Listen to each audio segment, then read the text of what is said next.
What are you doing here? Hello? Hello? A tragedy occurs in gaming where a great entry in a beloved franchise gets completely overlooked. Not because it was bad, but because it was trapped on a specific piece of hardware. My dream as an Assassin's Creed fan was always to play a real VR game in this universe. I wanted to physically unsheath a hidden blade with my wrist and leap off a high ledge into a haystack, because if Ezio can do it, why can't I? When he does it, it's a no problem. Sexy Italian man. But when I do it in real life, no bene. 60 years old is a great equalizer, Ezio. Just you wait. You'll see one day. I hope I too get to be as wrinkled and slow as you.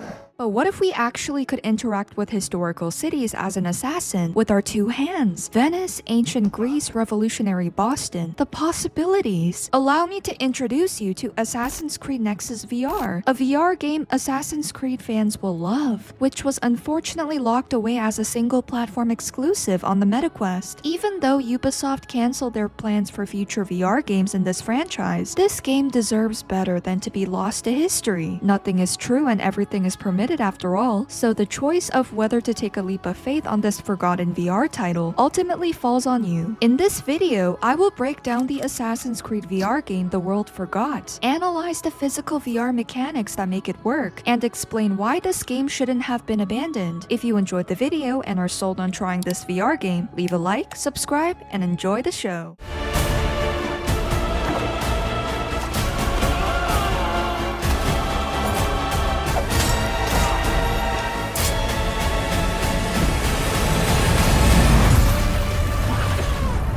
So what is Assassin's Creed Nexus actually about? In Nexus VR, you play as an elite hacker, acting as a double agent for modern-day assassins Sean Hastings and Rebecca Crane. You infiltrate Abstergo to stop Dominica Wilk from building the Eye of the Nexus, a supercomputer composed of combined fragmented ISU codes with the Animus to predict and alter human behavior to control society. As the hacker, you enter the Animus to dive into the memories of Ezio Auditore, Cassandra, and Connor Kenway to locate missing ISU artifacts and plant logic bombs in Abstergo's cloud network to destroy the Nexus Eye project. The narrative structure intrigued me, especially considering where these memories sit in the timeline. Ezio's story in Nexus takes place between Brotherhood and Revelations. Emilio! Federico! Are you ready? Not yet. So close. Oh! Hey! He said not yet! I said not yet! Not yet! Cassandra's story takes place 25 years later after Odyssey, and Connor's takes place in the middle of Assassin's Creed 3 in Boston during the American Revolution. These feel like genuine lost chapters for the characters we already love. Would it be too much to ask the Templars to use a simple doorknob for once? As for the modern-day segments, they are not as long as what you would see in a mainline entry, occurring briefly when you are briefed on whose memory you are entering, to retrieve fragments with Dominica gradually growing suspicious of you, until a very surprising ending I would rather you see for yourself. The only downside of the modern segments are a few note-connecting puzzles, but they are not too much of a hassle to get through. Firstly, I'll talk about the stealth, parkour, and combat in Assassin's Creed Nexus. You may be thinking that I am on some copium, but if I'm going to be honest with you, I'm on something else. Your mom? Careful, This is one of the better Assassin's Creed games when it comes to mechanics. The physical translation into VR feels surprisingly natural. Stealth in this game is very versatile with a number of classic franchise mechanics adapted for motion controllers. You can physically whistle enemies into bushes, assassinate them with your hidden blade, shoot them with a crossbow. Retrieve your bolts, throw daggers at enemies, retrieve those daggers, throw smoke bombs. Or if you are playing as Connor, you can toss your tomahawk directly at a soldier to kill them. Cassandra even gets a gleaming gold hidden blade at that point in her life. If nearby enemies spot their dead comrade, they panic and run to the nearest alarm to call reinforcements. Alarms can be disabled in various physical ways. I have tried tossing daggers at the alarm. Someone's been killed! using my hidden blade, or shooting an arrow at it. You also do a few tailing missions as each of the assassins, but I find them to be far more fun when you are physically leaning around corners in VR. As Ezio, there is a segment where you sneak around the Venetian fish market to steal a mask from a corrupt aristocrat, so people lose trust in him, and you open opportunities for yourself based on your physical actions in the sandbox. I did not realize assassinating the armored man guarding the entrance would conveniently empty the entire area I was sneaking into. As the rat brat says, how convenient. Social stealth is present in the VR game where you can blend amongst the crowd on your way to assassinate someone. It was such a cool experience to stop an execution as Connor, physically leaping towards your target and slamming your hidden blade down. I'm not a psychopath, I swear. I'm just embracing the full spirit of freedom and liberty. America, the founding fathers, and their sons. AK-27. If you're going to be racist, at least do it right. Forgive my friend, she's Canadian. Can't even say AK-47 right? Jesus, what does she call hockey? Ice ball with stick? As soldiers chase you afterwards, you can escape however you want. I chose to leap off the fort walls because Connor was built differently. There is also another mechanic where you can pull enemies off a ledge yourself. I did it as Cassandra and it was interesting. But my favorite stealth mechanic to do in VR in this game is air assassinations. Opportunities will always open to get closer to your target, but rather than charging at them, you get a choice on how to approach it. I wanted to experience an air assassination firsthand, so I climbed up a ship, waited for my target to approach closer to where I was standing, and leaped like an eagle.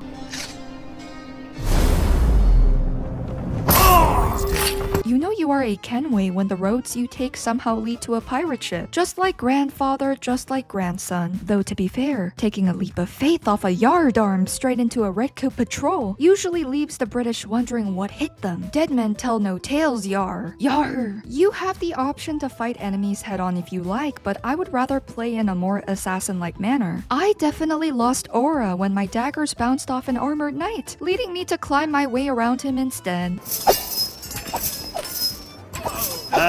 Combat gives you a lot of physical options. You can parry enemy attacks, dodge them, or use your bows, daggers, or hidden blade mid-combat. You can even use throwing knives as melee weapons themselves. You also have a lot of freedom parkour-wise in VR. You can scale almost every building you see in Nexus, use pulleys to launch yourself to the roof, travel across buildings, swing from rails, swim, synchronize like you do in main entries, and perform an iconic leap of faith, and even do parkour challenges. For how lively each memory felt in every city in Assassin's Creed Nexus, different people around you are having full conversations with each other, some of which you eavesdrop on to reveal openings for your mission. The crowd AI is surprisingly reactive in VR, but they're very friendly.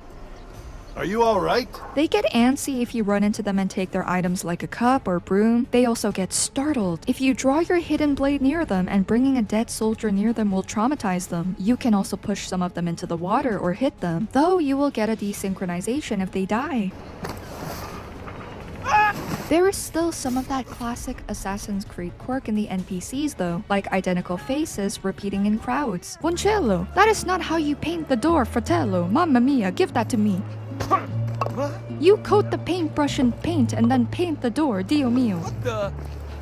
The game is more linear in structure, but you still have the freedom to explore as much as you can, while seamlessly experiencing the story. As someone who adored Venice in real life, seeing it in the 17th century during Carnevale in VR blew me away. As Cassandra, I recall seeing a rain of burning arrows flying above the gates, as you assist the Athenian rebels defending a fort against an invading Spartan army. I felt more in the zone than when I watched the Odyssey last weekend. Being Connor is also super fun in VR because the way he interacts with other people is nonchalant as usual. He has a calm tone, but the aggression is clearly shown in his combat. I'm not the only one that rat Aiden Galway betrayed. There's Jonathan Ferguson. Should I know this man? And should I care? So, why was such a fun game discontinued? While the game still exists on the store, Ubisoft CEO Yves Guillemot stated that this game, which was exclusive to MetaQuest only, did okay, and said the company was a bit disappointed and will not increase investment in VR. Ubisoft led a fantastic game crash and burn by judging its success through the lens of self-imposed platform exclusivity. Restricting a major AAA IP only to MetaQuest inherently suffocated its reach. The Walking Dead Saints Saints and Sinners was produced by Skydance and was available on both PSVR 2 and Quest 3. You can't expect stellar sales when you lock a game to one platform and barely market it. I only found out about Nexus because I happened to catch Wolf in VR playing it. If your audience has to stumble across a game through word of mouth, your marketing strategy isn't great. I was hoping to see a continuation after Nexus, maybe having Connor use the rope dart to hang enemies from trees, or entering Edward Kenway's memories for a full VR naval combat. I would also like to play as other characters in this VR format. It is a massive shame to abandon the underlying tech, but if some of you are thinking of getting a Quest 3, I highly recommend Assassin's Creed Nexus. That is all for today. If you enjoyed the video, please make sure to leave a like, subscribe for more content like this, and comment your thoughts below. Thank you for watching, and that's all.